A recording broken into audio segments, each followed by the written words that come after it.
بەڵێ تا دێت دۆخی ناوچەکە بە تایبەتی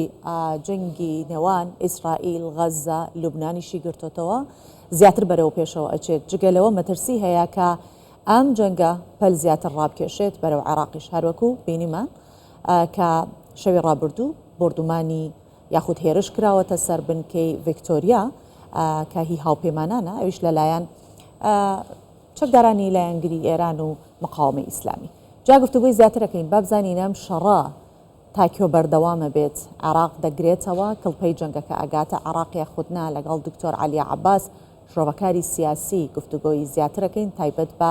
ئەوەی کە عێراق وەک بەرەیەکی نوێی شەڕ لەگەڵ ئیسرائیل هاتۆتە پێشەوە یاخود بە شێوەیەک ئەمە تەنیا چەند پەیامێکە لە دوای کوژرانی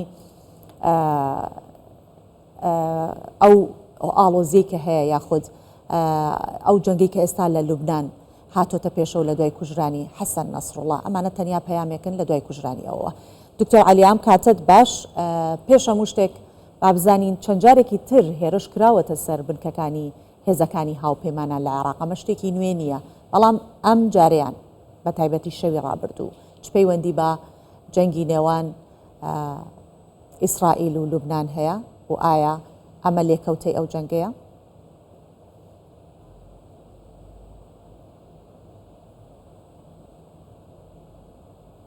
صباح الخير لقناتكم. نيتان باش بۆ کاناڵەکەتان و بینەرانی بەڕێز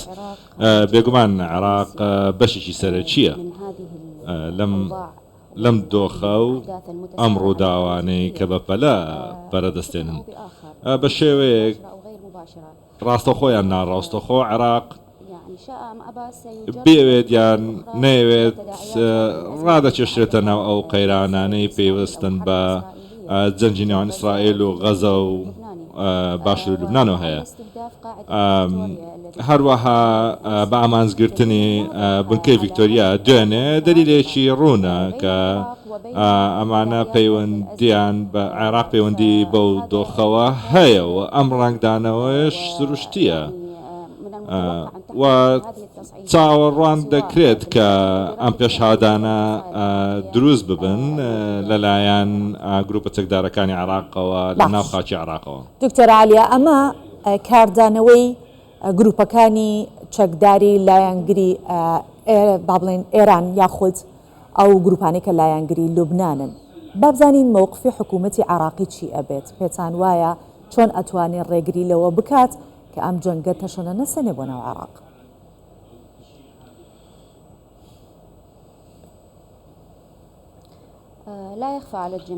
ئەوە شتێکی شاراوە نییە لای خەڵک کە ئێستا دۆخی حکوومەتی عێراق زۆر حەریجە و پێشاتەکان زۆر بە خێرایی دەستنە پێشەوە و دوژمنیش ئەعتراف بە هیچ یاسایەکی نێودەوڵەتی ناکا و هیچ هێڵێکی سوور یاخود هیچ پیرۆزیەکی نییە بەرامبەر بە هیچ شتێک بە یاسای نێودەوڵەتی و یاساکانی مافی مرۆڤەوە. دۆخەکە زۆر زەحمەتە بۆ حکوومەتی عێراقی بۆ ئەوەی بتوانین لەم قەیرانە بە سەلامەتی دەرچین و هەروەها بەڕەچاوکردنی ئەوەی کە زیاتر لە 30 گروپ هەن کە لە ڕۆی ئایدۆلۆژیا و بیر و بۆچوونەوە پەیوەندیان بەو دۆخەوە هەیە کە لە غەزەیان لە حزب اللهی لوبنانیەوە کە پێویستە بە حزب اللهیەوە ڕوودەدات و ئەم پەیوەندیانەش کاردانەوەی خۆی لەسەر دۆخەکە دەبێت بەڕاستە خۆیان ناڕاستەخۆ و ئێمەش لەوە دەترسین کە ئەم دۆخە زیاتر پەرەبستێنێ. باشە دکتۆر عالیا لە وتارەکەی سەرۆکوەزیرانی ئیسرائیل نەتانیاهۆ ئاماژەی بۆوە کرد کە ئەوان دەساوسان ناوەستن بەرپەرچی هەر گروپێک ئەدەنەوە لە عێراق لە سووریا لە یەمەن کە هێرش بکاتە سەریان. عێراق لەم کاتەیە کە ناوی لە ناو ئەو ڕاگەیەنراوە یاخود لە ناو ئەو وتارە هەیە دەبێ مووقفی چۆن بێت دەبێت چی بکات عێراق بۆ ئەوی کە دوور بێت لەم پەرەسەندنی جەنگە؟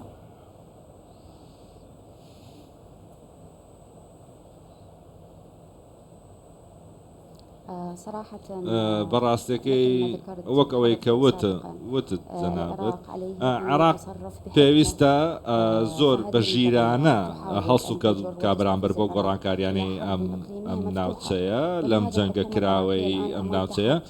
و ئێستاش حکوومەتی عێراقی لە بەردەم ئاریشەیەکی واروەها ئاڵنگارێکی گەورەیە بۆ ڕێگریکردن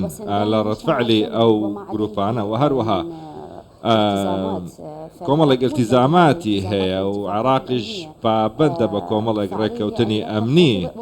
و پێویستە لە هەمان کاتە پەیوەندی مێژووی و ئەخلاقی هەیە بە دۆزی فەڵەستینیەوە بۆیە دۆخی حکوومەتی عێراق هەروەکو وتم زۆر هەستیارە و ئاڵۆزی زۆری تێدایە و پێویستە ئیدارەیەکی ڕاستی دۆخەکە و کۆنتڕۆڵکردنی گروپە چەکدارەکان هەبێت دەبێت لە ژێر کۆنتڕۆڵدا بن بۆ ئەوەی لەم جێژەڵوکەیە بێنە دەرەوە بە تایبەتی کاتێک ئێمە هەروەکو وتم ئێمە لە بەرامبەر دوژمنێکی دڕداین و هیچ ئیلتیزامێکی نییە بە هیچ هێڵێکی سوورە. پێتان وایە کە گروپەکانی مقاومە و ئەو گروپە چەکدارانەی کە سەر بە ئێرانن سەر بە لوبنانن سەر بە حیزبوڵان کە لە عێراقن ئەمانە بە هاویشتنی یاخود هێرشکردنی موشەکی هەر ئەمەندە بۆستنەوە یان زیاتر بۆ قوڵای ئیسرائیل هێرش ئەکەن.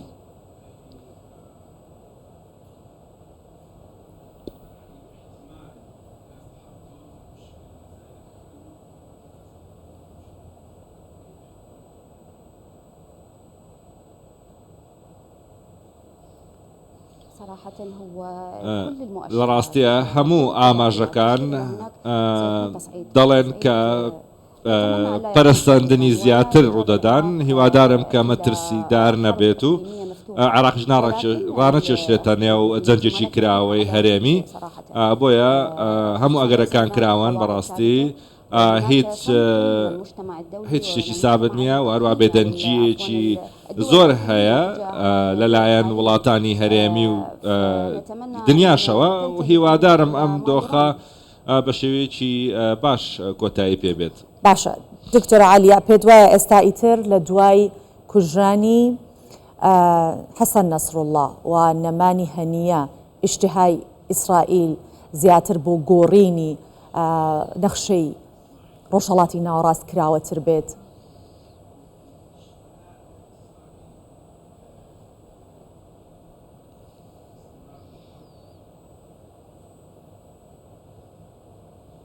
عفوا لم أسمع السؤال جيدا الشق الثاني. ببورن ما بستمەوەیە ویستی ئیسرائیل لە دوای نەمانی هەردوو سەرکردە گرنگەکەی حەماس و حیزبوڵڵا ئەوە ئەخوازێت کە گۆڕانکاری بەسەر سیاسەتی ڕۆژهەڵاتی ناوەڕاست و تەنانەت نەخشەی ڕۆژهەڵاتی ناوەڕاستیش بکات؟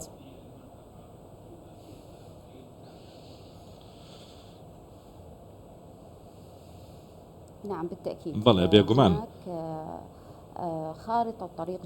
لە ئێستادا نەخشە ڕێگایەکی نوێ هەیە نەخشەیەکی تازەی ڕۆژهەڵاتی ناوەڕاستی و ناتەنیا هۆش بە ئاشکرا لە ئەنجومەنی یەکگرتوەکان باسی کرد و هەردوو نەخشەکەشی خستە ڕوو ئەمەش و ئەم ناوچێش ڕوبەڕووی دۆخێکی مەترسیدار دەبێتەوە لەم بەهۆی ئەمەوە و دڵنیاشین کە ئیسرائیل ئێستا ویستی زیاتری هەیە بۆ بەرفراوان بوون و هیچ سنوورێکی نییە بۆ بەزاندنی سنوورەکان هەروەها پێویستە هەمووان ئاگادار بن و دۆخەکە هیوا بەخش نییە و خەریکە لە دەست دەردەچێ و بۆ هیواین بە سەلامەتی لەم جێژاوەدا بینە دەرەوە. سپاس دەکەین دکتۆر عەلی عەباس شۆڤەکاری سیاسی تایبەت بە عێراق وەک بەرەیەکی نوێی شەڕ لەگەڵ ئیسرائیل چۆن مامەڵە ئەکات گفتوگۆمان کرد پێکەوە. سپاس کە ئامادە بووی لە کوردستان 24.